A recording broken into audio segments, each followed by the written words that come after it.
Welcome to another episode from the Veterinary Medicine Digest. Today, we're diving deep into the complex world of chronic enteropathy and inflammatory bowel disease in dogs.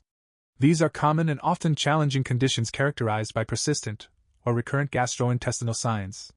Chronic enteropathy, or CE as it's often called, represents a group of diseases with origins that are not fully understood, contributing to the majority of cases where dogs present with chronic diarrhea. Veterinary professionals classify these cases based on how they respond to specific treatments. You might hear them referred to as food-responsive enteropathy, microbiome-related modulation-responsive enteropathy, immunomodulator-responsive enteropathy, or non-responsive enteropathy, depending on their response to a stepwise approach to therapy. These conditions can significantly impact a dog's health, leading to symptoms like diarrhea, vomiting, reduced appetite, and weight loss. Because the exact cause is often unclear, involving factors like genetics, immune responses, environmental influences, and disruptions in the gut microbiota balance, finding effective treatments is crucial. Our first source for today explores the impact of diet, a critical component of managing these cases, particularly focusing on hydrolyzed protein diets, which are commonly used as a first step for dogs newly diagnosed with chronic enteropathy. Absolutely, and diet plays a pivotal role in how we approach these conditions. The first study we're discussing today specifically aimed to understand how dogs with naive chronic enteropathy, meaning they hadn't previously tried a hydrolyzed diet, responded when transitioned to one. It also looked at the benefit of trying another diet in dogs already classified as non-responsive to initial treatments. This was a retrospective, multicenter study, reviewing medical records from 3 referral centers in Europe over several years. They included dogs diagnosed with chronic enteropathy, who had chronic diarrhea for at least 3 weeks, often with other signs like vomiting or changes in stool appearance. Important, they excluded extraintestinal diseases and infectious causes. They reviewed data on things like diet history, clinical signs, treatments, and how well the dogs responded after about 4 weeks. Clinical response was assessed using either a stool consistency score or the canine inflammatory bowel disease activity index score, depending on the group. For the naive chronic enteropathy cases, the transition was specifically to a hydrolyzed diet. These diets varied, with the majority being soy-based and a smaller number being chicken-based hydrolyzed formulas. The statistical analysis used methods like descriptive statistics and specific tests to compare scores before and after the dietary changes. And the results for that first group, the naive chronic enteropathy cases, were quite telling regarding the importance of diet. The study found that in about 20% of these dogs, simply changing the diet was the only therapeutic intervention made. Within this specific subset of cases where diet was the sole change, a remarkable 88% of the dogs showed a decrease in their stool consistency score. The median stool consistency score for this group, which started at a median of 2, decreased to a median of 0.5 after the dietary change, showing a statistically significant improvement. The authors highlighted this finding as strong evidence supporting the relevance of diet as a crucial, early therapeutic option in chronic enteropathy cases. For the entire group of naive chronic enteropathy cases, including those who also received other treatments, the median stool consistency score also saw a significant decrease after the combined medical and dietary intervention. It's important to note, as the study discusses, that many of these cases did indeed receive additional treatments alongside diet, such as probiotics or even immunomodulators. However, the improvement seen in the diet-only subset really underscores the power of nutritional management. The study also acknowledged limitations inherent in its retrospective design, such as relying on owner reports for subjective measures like stool consistency and the potential inclusion of some cases of protein-losing enteropathy, a more severe form of chronic enteropathy, if they presented with low protein or albumin levels. Despite these limitations, the results provided valuable insights into the initial management of chronic enteropathy. Moving on to the group already classified as non-responsive to prior treatment in that first study, these dogs also showed interesting results when their diet was changed again. This group consisted primarily of purebred dogs, with diarrhea being the defining symptom, alongside other signs like vomiting or hematochezia. In this non-responsive group, over 2/3 of the cases had the transition to an alternative diet as the exclusive therapeutic adjustment. This indicates a clinical awareness of the benefits of dietary changes, even in difficult cases, possibly considering the potential side effects of other treatments. When these dogs were transitioned to a different diet, which most commonly involved an alternative hydrolyzed diet, but also included homemade or other highly digestible options, a significant majority, 69%, saw a decline in their total canine inflammatory bowel disease activity index score. The authors interpret this finding as a strong indicator that even in cases initially thought to be non-responsive, revisiting and modifying the diet can be beneficial. It suggests that some of these cases might have been difficult food-responsive cases that simply needed a different dietary approach rather than being truly non-responsive. This study ultimately concluded that feeding a hydrolyzed diet is supported for naive chronic enteropathy cases, and an additional dietary trial appears beneficial for cases classified as non-responsive. Now let's turn to a more severe presentation of chronic enteropathy, protein-losing enteropathy, and a second study that looked at how this condition affects different dog breeds. That second study tackles protein-losing enteropathy, or PLE, which is a syndrome in dogs often causing chronic diarrhea and characterized by excessive protein loss from the intestines, leading to low protein levels in the blood. It's considered a severe form of chronic enteropathy. This condition often carries a guarded prognosis. There's been a clinical impression that certain breeds might fare worse than others, specifically pugs, who are sometimes thought to respond less favorably to treatment, potentially relapsing quickly. The aim of this multicenter observational study, conducted across 7 veterinary referral hospitals in the United Kingdom, was to compare the survival times of pugs diagnosed with protein-losing enteropathy to those of other dog breeds with the same condition. They defined protein-losing enteropathy based on a gastrointestinal condition and a concurrently low serum albumin concentration, after ruling out other causes of protein loss like kidney or liver disease. The study included medical records from 47 pugs and 148 dogs of other breeds. They collected data including age, sex, weight, blood work parameters like total protein, albumin, globulin, neutrophil count, lymphocyte count, and cobalamin, or vitamin B12. Concentration, as well as histopathology results when available, and information on treatments. Statistical analysis, including Cox's proportional hazards regression, was used to determine factors associated with survival time. The findings from that study on protein-losing enteropathy and breed differences were quite striking. They reported a significantly shorter median survival time for pugs compared to the group of other breeds. The median survival time for pugs was only 104 days, while for dogs of other breeds, it was 759 days.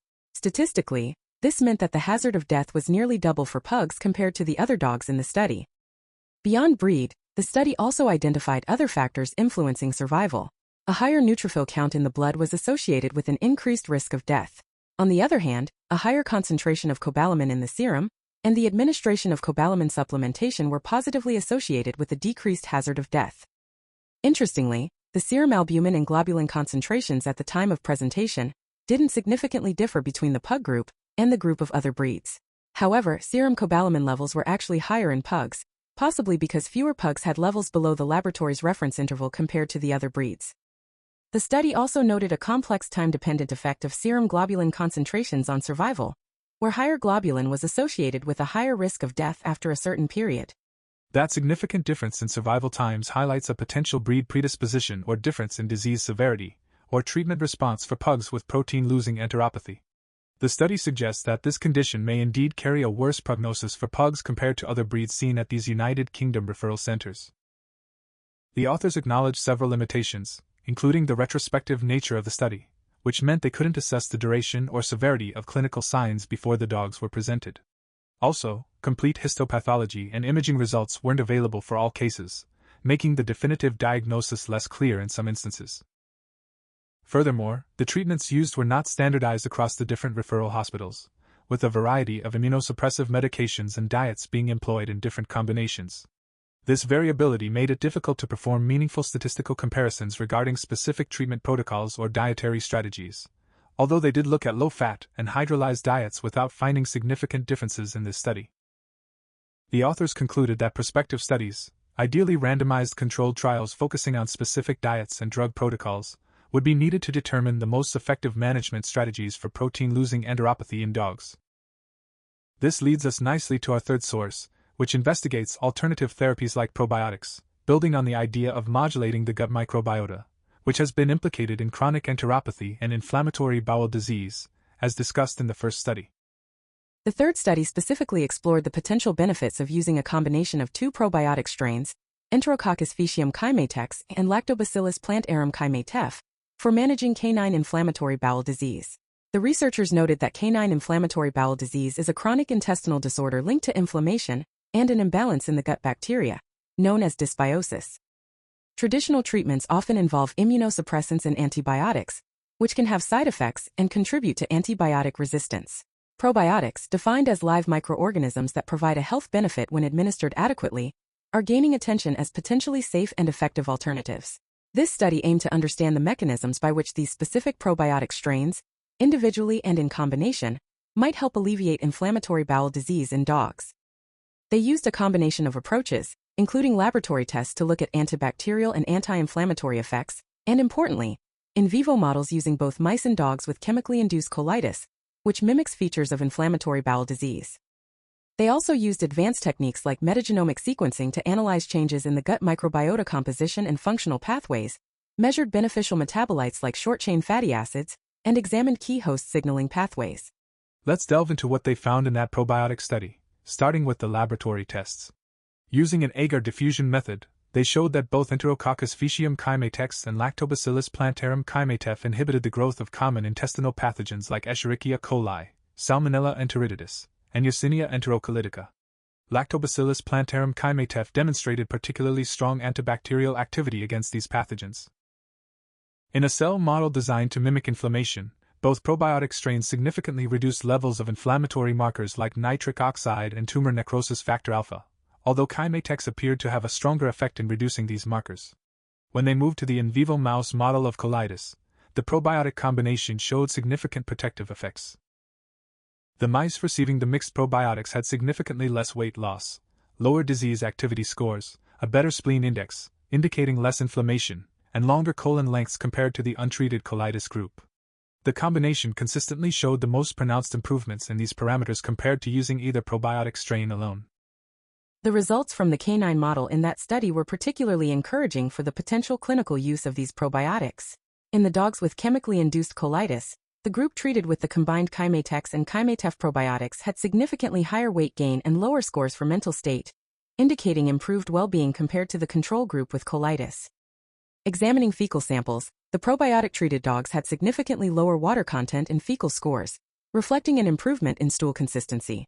Blood tests for inflammatory markers showed that levels of lipopolysaccharide, tumor necrosis factor alpha, and interleukin-1 beta were all significantly lower in the group receiving probiotics. Crucially, the level of the anti-inflammatory immune marker, interleukin-10, was significantly higher in the probiotic-treated dogs. Metagenomic analysis revealed that the probiotic combination helped improve the diversity of the gut microbiota and increased the abundance of beneficial bacteria, including Bifidobacterium species. They also found that metabolic pathways associated with absorbing nutrients and regulating the immune system were enhanced in the probiotic group. The probiotics also promoted the production of beneficial metabolites like short-chain fatty acids in the dog's feces. The discussion in that third study elaborated on how these probiotics exert their beneficial effects in canine inflammatory bowel disease. The researchers concluded that Enterococcus faecium Kimate-X and Lactobacillus plantarum Kimate-F appear to work together synergistically to help restore balance in the gut, reduce inflammation, and boost the host's immune system. They identified several potential mechanisms behind these positive effects. Firstly, the direct inhibition of pathogenic bacteria contributes to reducing harmful populations in the gut. Secondly, the probiotics modulate the immune system by reducing pro-inflammatory markers and increasing anti-inflammatory ones like interleukin-10. Thirdly, they enhance the production of beneficial metabolites, particularly short-chain fatty acids, which are known to play a key role in gut health and regulating inflammation.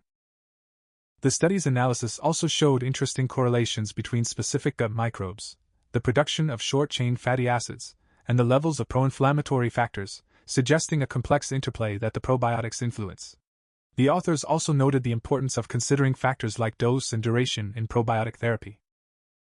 Importantly, they observed no adverse effects during a 1-week period of feeding the probiotics to the dogs before inducing colitis, providing preliminary evidence of the safety profile of these specific strains. Overall, this research provides strong support for the potential clinical application of these probiotics in improving gut health and treating inflammatory bowel disease in dogs. So, putting it all together from these sources, we see the multifaceted nature of managing chronic enteropathy and inflammatory bowel disease in dogs. Diet is a fundamental pillar, with hydrolyzed diets being supported for initial treatment, and even alternative dietary trials showing benefit in cases that didn't respond initially. Protein-losing enteropathy represents a severe challenge, where breed differences, such as the concerning prognosis for pugs highlighted in one study, and factors like cobalamin levels are important prognostic indicators. And the third study opens up exciting possibilities with targeted probiotic therapy, demonstrating how specific strains can improve clinical signs, reduce inflammation, and positively modulate the gut environment and its metabolic output, offering a promising complementary or alternative approach. These studies underscore the ongoing efforts in veterinary medicine to better understand and treat these complex gastrointestinal conditions through dietary management and the modulation of the gut microbiota. Thank you for listening to the Veterinary Medicine Digest. If you're enjoying this, remember to like, share, and subscribe, as proceeds from this channel go directly to providing vital veterinary care for animals in need. Even a small amount can transform an animal's life and ease an owner's burden. A link for the reference paper is in the video description. Remember to test your knowledge by answering the questions in the description, and as always, keep those minds inspired, hearts light, and tails wagging.